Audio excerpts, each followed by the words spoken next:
Et ce matin, l'actualité en plus se déroule, mine de rien, à l'aune des violences qu'on a pu observer ces derniers jours, ces dernières semaines. Bonjour Alain Bauer. Bonjour. Vous êtes professeur de criminologie au Conservatoire national des arts et métiers, co-auteur de Au bout de l'enquête, saison 3, les plus grandes affaires criminelles passées au crible, c'est aux éditions First. Et c'est déjà un petit carton, il faut le préciser Alain Bauer. Et un point quand même sur les derniers jours avant qu'on entame cette discussion. C'est vrai qu'on a eu un panorama de la violence peut-être un peu plus précis ces derniers jours entre ce policier tabassé à Tourcoing, les suspects relâchés, le fait que les manifestations, même si c'était beaucoup moins évident que les autres années, ont été forcément infiltrées par l'ultra-gauche et quelques black blocs, les policiers molestés du côté de Reims alors qu'ils étaient en civil. En réalité, tout va bien en France, non ?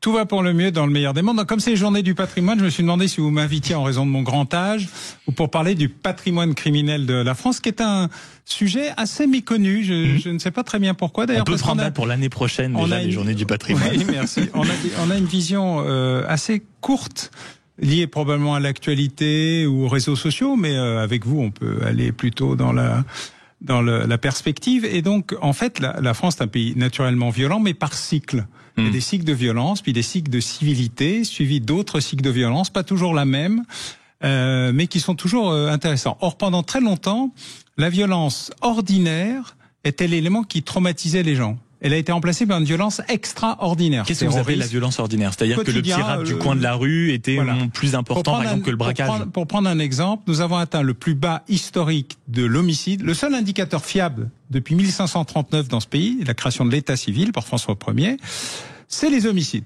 On compte très bien les morts. On compte très bien les naissances, puis on compte très bien les morts, et on sait de plus en plus de quoi on meurt. Donc on est à peu près dans... Le plus bas historique que nous ayons eu, moins de 700, aux alentours de 700, c'est en 2011-2012. Nous sommes remontés au-dessus de 1000. 50% d'augmentation pour des meurtres, des homicides, des assassinats, ça n'est pas rien. En 12-13 ans. Puisqu'on n'a pas encore les chiffres 2025, on a à peu près les chiffres 2024. 2024, entre les homicides et les tentatives d'homicide qui ne sont que des homicides ratés. Mais il y avait quand même la volonté. Soit par l'incapacité de l'auteur qu'on remercie, soit par l'efficacité des services de secours qu'on salue. C'est la pire année depuis qu'il y a une statistique moderne, c'est en 1972. Il n'y a jamais eu autant d'homicides et de tentatives. Plus de 5000. 5000. Si vous rajoutez les violences volontaires, les violences physiques, les violences à main armée, qui sont elles plutôt en baisse, et on exclut les violences à caractère sexuel, puisque le compte a toujours été extrêmement complexe, partiel, parcellaire, partial, plein de complications. Mais si on exclut ça, qu'il faudrait rajouter, si on était dans un univers stable, on est dans un pays qui est redevenu extrêmement violent, et particulièrement en période de paix.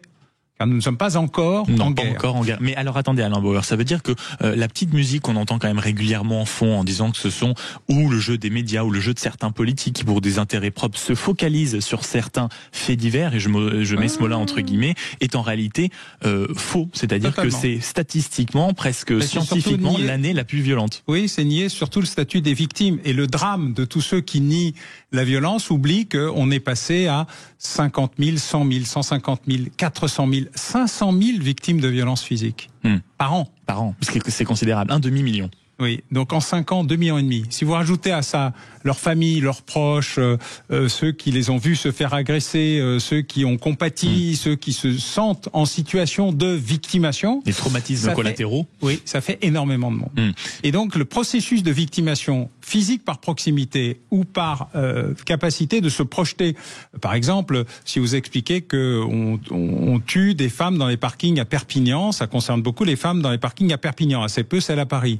Mais si on vous dit qu'on agresse et on tue des gens parce que on veut leur voler leur téléphone, il y a 44 millions de porteurs de téléphone. La victimation devient collective et pas individuelle ou de proximité. Ces phénomènes-là ont été invisibilisés, sous-estimés, niés. Il y a une sorte de déni collectif de la violence. Ça veut dire qu'on s'amuse à nier le réel. Oui. En grande partie. Oui, ça s'appelle un biais cognitif. J'enseigne ça à l'école de guerre. C'est un sujet important parce que qui touche les politiques un peu par moment. Pas seulement, journalistes aussi, ça reste, mais les politiques beaucoup, parce qu'ils sont dans cette situation très française qui s'appelle négation, minoration, éjection, ou en français courant, c'est pas vrai, c'est pas grave, c'est pas de ma faute. Ce qui fait que celui qui dit que c'est vrai, que c'est grave, et qu'il sait qui c'est, devient audible. Même si celui qu'il désigne du doigt n'est pas l'auteur de ça.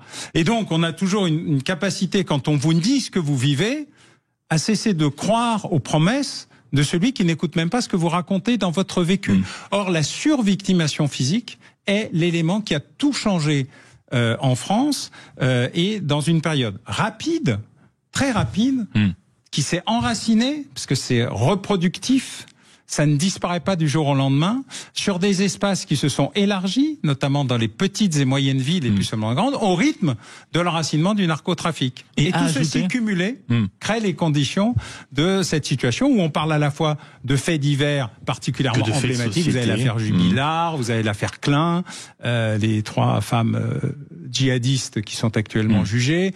Vous avez aujourd'hui, dans les jours qui viennent, une audience sur l'affaire Le Prince.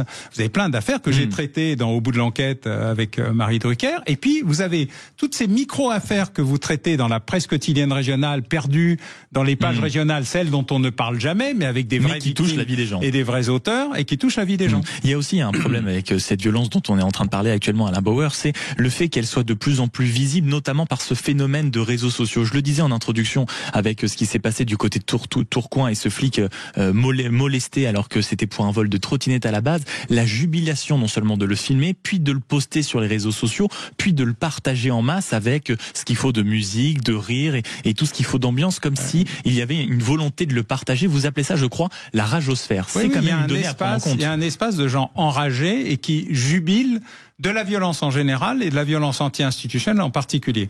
Mais pas seulement celle anti-flic, parce qu'on vous explique toujours que les policiers sont méchants, qui tutoient tout le monde, qui sont agressifs, qui font des contrôles aux facettes, toutes choses qui peuvent arriver, par ailleurs, ça existe. Et qu'il ne faut pas nier. Les inspections générales, notamment de la police, c'est l'endroit où on sanctionne le plus les fonctionnaires. Donc c'est pas qu'ils ne font rien, c'est qu'il y a un sujet. Mais le même problème existe quand on parle des pompiers, des infirmiers, des infirmières, des services d'urgence, des gens qui sont là pour vous sauver et qui sont non seulement agressés quand ils interviennent, mais on est passé de l'intervention qui se passe mal au mauvais endroit au mauvais moment au guet-apens, à l'organisation de manière préméditée d'une agression pour des personnels qui, eux, n'ont aucun des critères, entre guillemets, supposément négatifs des policiers en intervention. Et donc la plupart des porteurs d'uniformes ou de tenues, mais aussi postiers, électriciens gaziers, qui interviennent, et ils n'interviennent pas juste pour récupérer les factures, mais aussi pour brancher, débrancher, rebrancher, bref. Il y a toute une série de phénomènes qui se traduisent aujourd'hui par un rejet généralisé de toute forme d'autorité institutionnelle. Et non seulement lorsqu'ils interviennent, mais quand on les fait venir pour les agresser. Et ce basculement vers l'agression, vers une compétition où la police n'est pas la police, mais une autre bande pour le contrôle d'un territoire, touche désormais, au-delà des policiers, voire des gendarmes, puisque j'ai indiqué tout à l'heure l'effet étalement sur des zones urbaines, sur toute une série de populations qui sont là pour sauver les gens. Et le fait de sécuriser les urgences, parce que les patients ou leurs familles se font potentiellement agresser ou agressent les soignants, est un phénomène inédit dans notre histoire. Mais le phénomène réseaux sociaux, en réalité, qu'est-ce qu'il fait? Est-ce qu'il permet à des jeunes de tomber dans un tourbillon de violence, ou ça c'est fini, la théorie selon laquelle quand on joue maintenant à GTA ou qu'on passe 2-3 vidéos sur TikTok de violence, ça n'existe plus, et que c'est avant tout en réalité un CV en ligne pour délinquants ou criminels, c'est-à-dire que ça permet de mettre en masse et très régulièrement les méfaits des uns des autres. Il y a toujours eu un débat très compliqué sur l'effet des jeux vidéo par rapport au cinéma ou à la télévision. Par exemple, les films poussent au crime, ce n'est pas vrai. En fait, y compris pour les jeux vidéo, d'ailleurs, c'est un débat tranché. De se non, c'est pas tranché pour les jeux vidéo, mais il y a un doute. C'est-à-dire qu'on ne connaît pas l'effet reproductif. Pendant longtemps, on a dit GTA, quand on avait 100 points pour écraser un flic, est-ce que ça a un effet sur les refus d'obtempérer? Ça fait 30 ans qu'il y a GTA, les refus d'obtempérer, c'est un sujet récent, enfin plus récent, on ne sait pas. Pour le cinéma et la télévision, on sait, puisqu'on n'est pas maître du jeu. On ne peut pas maîtriser la souffrance, la mort, etc. On peut juste arrêter le film, le rembobiner, mais on ne peut pas agir. Sur les jeux vidéo, il y a eu un moment où vous aviez droit à accès à des petits trucs qui vous permettaient de recommencer le jeu, de faire comme si vous n'étiez pas mort, de repartir à zéro, etc. Donc on s'est dit peut-être que la maîtrise du jeu, en fait, on ne peut pas le démontrer, ça n'est pas juste. Par contre, les forums de discussion, eux, amenaient souvent, par exemple, à des effets de recrutement. D'accord. Beaucoup des opérateurs djihadistes ont assumé assumé très bien de dire qu'ils recrutaient sur les forums de jeux vidéo. Alors pas tellement GTA, mais plutôt Call of Duty et quelques autres, parce que ça permettait de dire tu veux vraiment te battre, viens chez nous faire le djihad. Ça, on a vu des effets de marketing, pas sur le jeu, sur la cuisine, la cuisine du jeu. Et puis vous avez effectivement ce problème de l'algorithme. L'algorithme désormais vous enferme, non pas dans la découverte des contradictions du monde et du fait que la violence est une option, mais il y en a peut-être d'autres, mais dans l'incapacité à se sortir du cycle de violence, puis d'entrer dans un espace plus réservé. Viens, on va t'inviter dans un petit salon où on va causer, et où là on va te dire, ah ben tiens, pour 5000, tu vas pouvoir enfin avoir un salaire en étant distributeur ou dealer, ou pourquoi pas devenir tueur à gages. Or aujourd'hui, vous avez des tueurs à gages qui se recrutent à 14-15 ans. Dans les rues de Marseille, on l'entend bien sur cette antenne, ou ailleurs, hein, d'ailleurs. Les Suédois sont extrêmement inquiets parce qu'ils en ont découvert plusieurs dizaines sur un des réseaux cryptés, et donc ils se disent il y a un univers aujourd'hui de RH, de ressources humaines sur les réseaux sociaux, mais dans la nouvelle criminalité. Oui, absolument. Et c'est pour ça que je dis que la criminalité est en train de changer en même temps que l'ensemble de notre vie est en train de changer avec les réseaux sociaux. Et que le problème, c'est pas tellement le réseau social, c'est l'algorithme d'enfermement dans le réseau social sur uniquement ce qui vous intéresserait et où vous restez en boucle. Alain Bauer, merci beaucoup d'avoir été avec nous ce matin en direct, professeur de criminologie au Conservatoire national des arts et métiers et le co-auteur de ce qui est déjà un petit succès de librairie. Au bout de l'enquête, ce sont les plus grandes affaires criminelles passées au crible. C'est la saison 3 et c'est à retrouver bien sûr en librairie et aux éditions First. Merci beaucoup d'avoir été avec nous.